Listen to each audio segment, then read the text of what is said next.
Welcome, everyone. My guest today is MBA President and CEO Bob Broeksmit to talk about the latest news for independent mortgage banks regarding the election, updates to the HUD 203K program, Basel III reproposal wins, and more. Bob, welcome to the podcast. So happy to have you today. Thank you, Sarah. Great to be here. Great to have you here. You are going to be one of our featured speakers at our IMB Summit, which is taking place on October 1st here in Dallas. We're super excited about that. You're going to be talking about, what the election's impact could be on housing and IMBs specifically. And so, just to tease that, we don't want to give too much away, but I did want to mention that you were at both of the conventions, both of the parties' conventions. That must have been, wild. And also would love to get any high-level view you had from that. Sure. Well, I could take 20 minutes answering that question. I won't. I'll save some of it for the event I'm looking forward to October 1st in Dallas with you all. But it's really noteworthy that housing and housing affordability is on politicians' minds. It's top of mind, in fact, when a lot of voters are surveyed. They say housing affordability really affects us, and we're interested in what the presidential candidates will do about it. So just having it on the national agenda is a major step.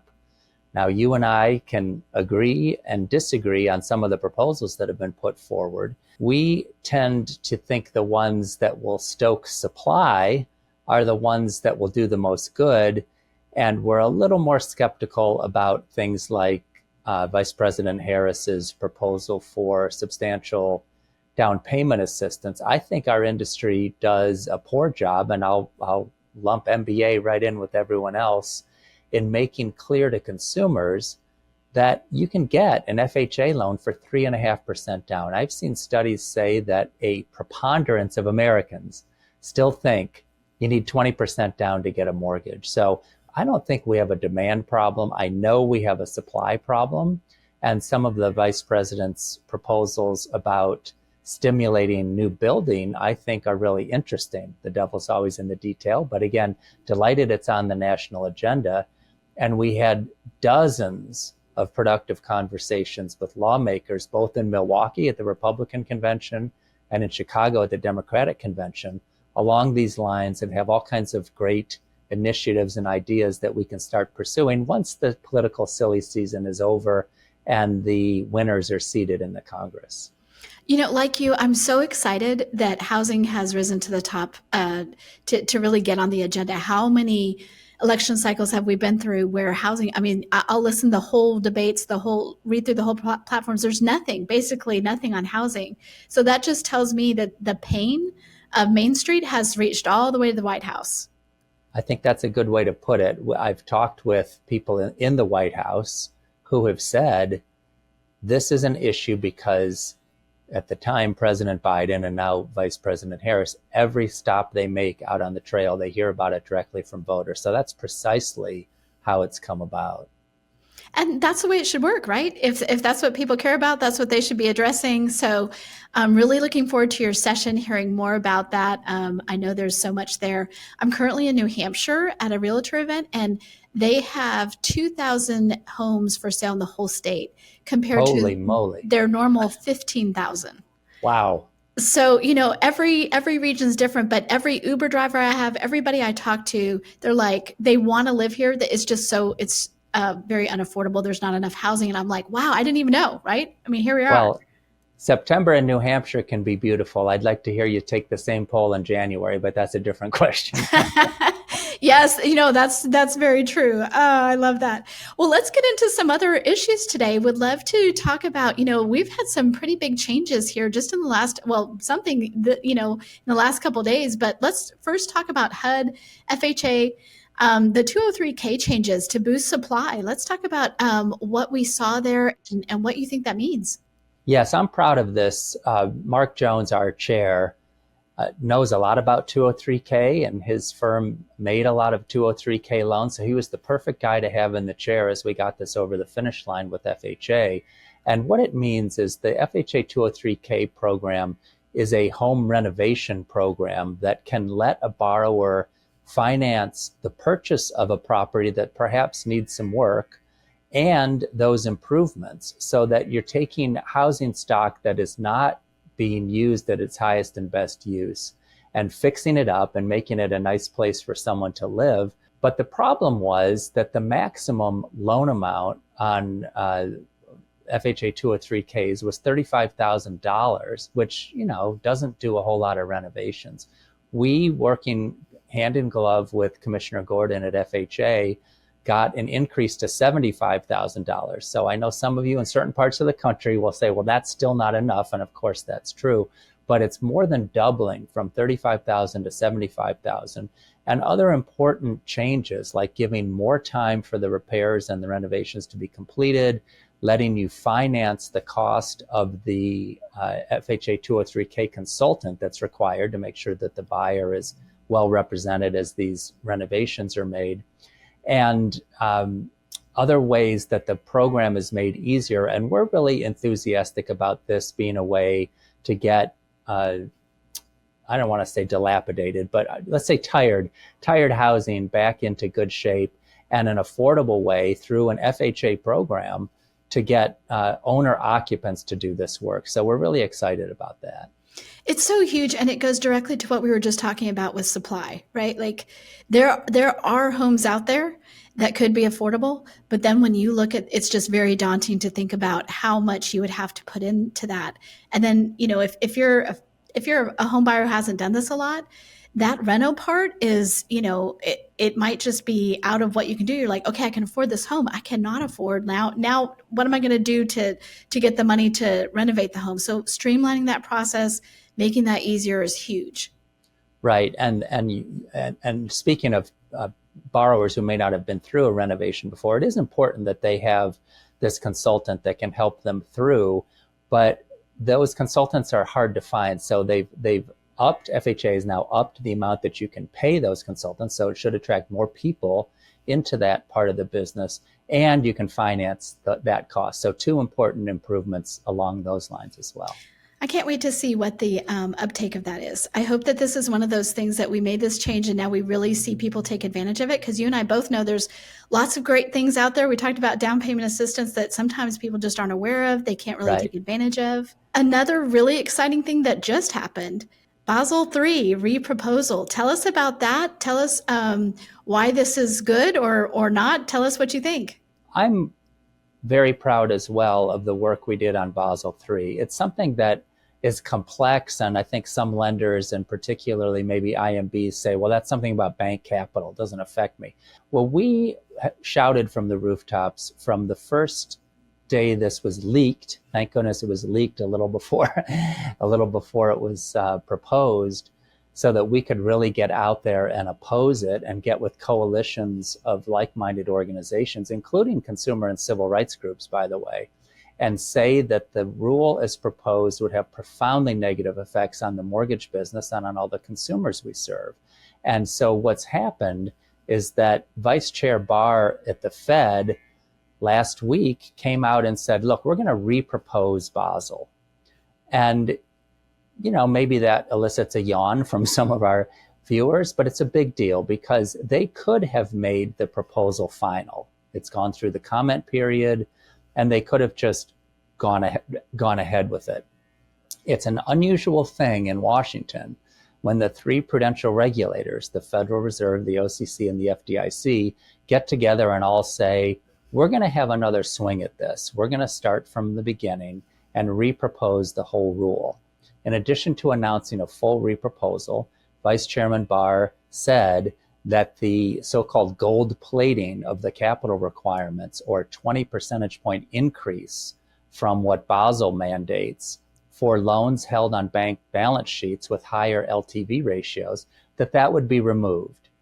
That was a terrible idea that would have disincented banks to make loans to the very borrowers that this administration, and of course all of us, care so much about: low and moderate income borrowers, minority borrowers, first-time home buyers.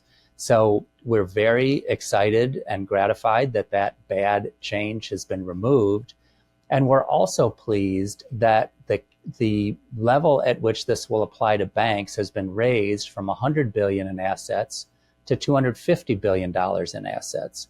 That means that bad ideas about restricting how many mortgage servicing rights a bank can have on balance sheet and the treatment for warehouse financing, which every IMB relies on, that a whole group of banks have been exempted from the more onerous provisions. Now we'll wait to see once the reproposal comes out what else is in there. We're confident and hopeful that the relief on the servicing cap and the warehouse lending will extend up to $750 billion, but we don't know that. So we'll have to wait and see. But this is a tremendous step forward that will avoid a very bad outcome for every lender in the ecosystem, very much including IMBs. There has to be a huge sigh of relief on some of these points. Yes, until, as I say, until we see it in writing, we're not spiking the football, but we're getting it ready, and we think that's what's going to happen. So, the housing market is a challenge in many ways. We've talked about supply already, affordability, obviously, but let's talk about the parts of the current environment that are especially challenging for IMBs, right? It's a subsegment. It's like, what is it specifically? Do you feel like the extra challenges are for them right now? Well, IMBs, for better or for worse, are monolines, and that means that their product is mortgage. The product is mortgage. And some of them, of course, have done some home equity lending, which has helped some during the higher rate environment. But when we're in a really restrictive interest rate environment and so much of the country has an existing mortgage that's so much lower than the current market, new originations are tough. And IMBs who have servicing have fared much better because, of course, that's countercyclical to originations. And when interest rates go up, the value of their mortgage servicing rights also goes up because the prepayments slow way down. So that's helped a lot of IMBs through. IMBs who do not have servicing have fared much worse, but we're delighted to see pretty significant reductions in interest rates, anticipating some of the Federal Reserve's moves. We expect the first move to be this week on rates, and perhaps by the time our viewers are seeing this, it's already been announced. And frankly, whether it's 25 basis points or 50 basis points, it's more important how quickly they move and where they get. And we think, Mike Fratantoni, our chief economist, thinks that we'll have 75 basis points in cuts this year, September, November, and December. The Fed may front run that a little and get to 100, who knows? But the point is that the tightening is over. The question is about the labor market now, and will they move quickly, or do they think a quick move will alarm the market some and make them think that the Fed's worried more about the economy than perhaps it is? So, but at the end of the day, whether it's 25 or 50 now, we're confident that it'll be several in a row, and that will, the mortgage rates have already priced in some of that, but generally speaking, it will be an additional lever for rates on mortgages to go down, transaction volume to increase, and perhaps some people who want to move but don't want to give up that 3% mortgage, they see the delta shrinking, and perhaps they'll put that house on the market and transaction volume will speed up. It's such a positive that we can talk about, like, yes, we're on the trajectory of where mortgage rates are going to go down. Like you said, don't know how fast, but I think about, the last several MBA annual conferences, lots of great, talks about the opportunities, also the challenges, but really looking forward to this year too, where it's like, okay, can kind of all go, okay, that's, not that we're out of the woods yet or anything like that, but we're in such a better place and the future looks bright. Yes, we have green shoots. I hope by late October in Denver for our MBA annual, the green shoots will be, knee high and thriving in the fields, and the mood will be much better than it has been the last couple of years. Given everything that's going on, this election year, all the things, what are some of your advocacy priorities right now that maybe, your members aren't as aware of, or they don't know that you guys are working on? Well, certainly we continue to press on the trigger lead issue. We have legislation with bipartisan sponsorship in both the House and the Senate. Everybody knows in a closely divided Congress in an election year, it's very difficult to get legislation over the finish line. We still have a couple vehicles. It could drag into the lame duck session after the election, but we still have some vehicles that must pass and that we're hopeful to have the trigger lead bill attached to, so that we can put an end once and for all to the abusive lead use of trigger leads, and have the borrower's current servicer, the originator, and banks with whom they have a depository relationship still eligible to buy trigger leads if that's what they choose to do, but not have every Tom, Dick, and Harry buy a trigger lead, fail to honor its Fair Credit Reporting Act obligations by giving you a bona fide offer of credit, but rather misleading you into masquerading as the originator, or giving you misinformation, or just frankly bothering you. We've heard stories of 150 texts, emails, and cell phone calls in the 12 hours after somebody had a credit report pulled for a mortgage. So anyway, we hope to get that across the finish line. It's been a major initiative for us. And then as we turn the page to 2025, the 2017 Trump tax reform expires December 31st of 2025. So there'll be all hands on deck to ensure that provisions that are important to the mortgage industry be retained in whatever legislative package emerges. So that'll be a very significant focus of ours in 2025. One of the things about IMBs is that, of course, they have the federal regulations, but there's all those state regulations out there too. What has 2024 been like so far, as like, have the states been very active? Have they been taking more of a backseat role? What does that look like? I think if you ask our members, they would say that it's very state specific, and that there are some states that are very knowledgeable about mortgage banking and can do a pretty good exam and point out some areas where the lender may need to make some improvements.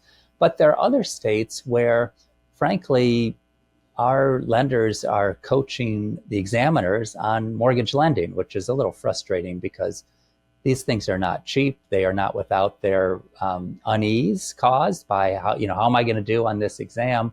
And then I was talking to one lender who got to the exit interview, and they'd done a very significant presentation on their loan officer compensation methods and how they ensure compliance and what a priority it was for them. And then the exit interview mentioned nothing about it. So the lender asked the examiner, and the examiner said, "Oh yeah, that was really helpful for us because we didn't know much about that. Thanks for coaching us up." So of course they're relieved not to have any findings, but that's really not how the process should go. So it's a mixed bag. We continue to work with the Council of State Bank Supervisors on trying to get some states to combine and do a single exam that would meet the needs of several states at once. So that progress has been in fits and starts, but we hope to press that forward in 2025. Boy, I bet your members would be very excited about that. I can understand why. So one of the things that I've been looking at over the last year is AI, right? We had an AI summit. I've been to lots of AI conferences from other people, and it feels like things are kind of exploding, right? So at first when ChatGPT came out, okay, we're all excited. Then a lot of us used it and we're like, this isn't going to work. This is more trouble than it's worth. But things have really changed even in the last couple of months. It's crazy. So when you look at that, what do you think that means for the IMB community? Do you see them really embracing that? Do you feel like they can really do that without being, running into trouble? What kind of guidance are you guys giving them? Well, you're asking the right question, Sarah, because there certainly are concerns from a regulatory and compliance perspective. But I think what the leading IMBs are doing, among other things, is looking at their portfolio, especially if they're servicers or if they're originators and they keep good databases on their past clients, and having AI help identify candidates for a refinance or a new purchase. And I think that getting to those borrowers first, or at least being one of the first couple, is going to be very important in portfolio retention, which of course is very important when you've invested in a mortgage servicing asset. You don't want it to pay off and not have a new loan replace it from the same borrower if you can help it. And in this ultra competitive purchase market, of course, you want to try to be in front of the borrower when they are considering moving versus once they've already made an application. So I think there are some interesting applications for AI in those parts of our business. And I'm sure lots of operational applications in the processing of originations and certainly in the servicing of loans. So we're still new at this. We have some companies who believe it's fine to let somebody else be first, and then given how strong the technology is, we'll be fast followers. So it'll be interesting to see the competitive advantage that the early movers get versus how quickly the rest of the pack will catch up once this is ubiquitous. In any down cycle, you have people who are like, it's that balance because with less volume, you have time to maybe implement some new tech, but maybe you don't have so much, profit to do that. So it's just one of those catch 22s of coming out of this where we see like, yes, this is the last couple of years people have been like, this is when you should be investing in tech. And then you have AI come along at the same time. And it feels like there's some things you can do pretty inexpensively. You're not integrating a whole new LOS. You're not doing those kind of big things. So it'll be interesting to see what that shakes out to. I agree. And if there are applications for AI that can help you drive more units through your existing process, and we all know the fixed cost overhang in our industry is very high, and it's all about getting more widgets through the infrastructure, and that could be very helpful. MBA was really at the forefront saying, listen, given volumes, back in 2021, 2022, that's as soon as we saw that rates were going to just keep getting hiked there, you were like, there's going to be a shakeout of personnel. We're going to have to right size the industry. Where do you think we are on that in that wave? Have we gotten there? We're getting close, and Mike Frattantoni and his team keep careful track of this. And I know that I want to say his projection was that we would need to lose about a third of the employees in our industry, which is a pretty jarring number. But and that we were well into the 20s in terms of percent reduction in capacity FTEs in our business. So. Certainly getting close, and obviously anytime that the volume jumps up a little, then you can get closer in a more appealing way, which is by doing more volume instead of having to continue to reduce the size of your staff. So I think we're about there in terms of equilibrium. When you have a view into so many different businesses, so many different markets. What makes you optimistic as you look forward to 2025? Well, I'll circle back to where we started, Sarah, on the political side. I know that many Americans are disheartened by the extreme partisanship they see on television and what seems to be the death of bipartisanship. But I'm here to tell you, housing is bipartisan. And we had a wonderful experience in both Milwaukee and Chicago, both the Republican and Democratic conventions, talking to lawmakers substantively about what to do on the housing side. And it wasn't as though we had to have one script in Milwaukee and a different script in Chicago. It was a housing script and a opportunity American dream script.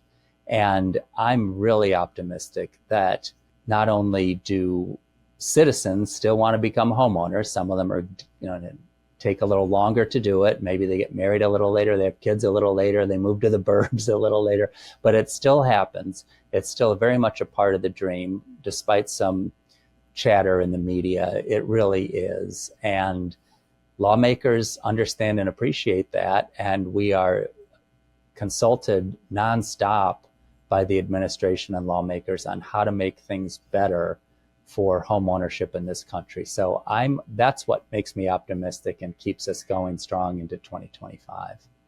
I love that. That's a great note to end on. Thanks so much for sitting down with us. I know you're super busy. I know our audience appreciates hearing from you and look forward to hearing you at our IMB and then attending, of course, MBA Annual. So thank you so much, Bob. My pleasure, Sarah. Thank you.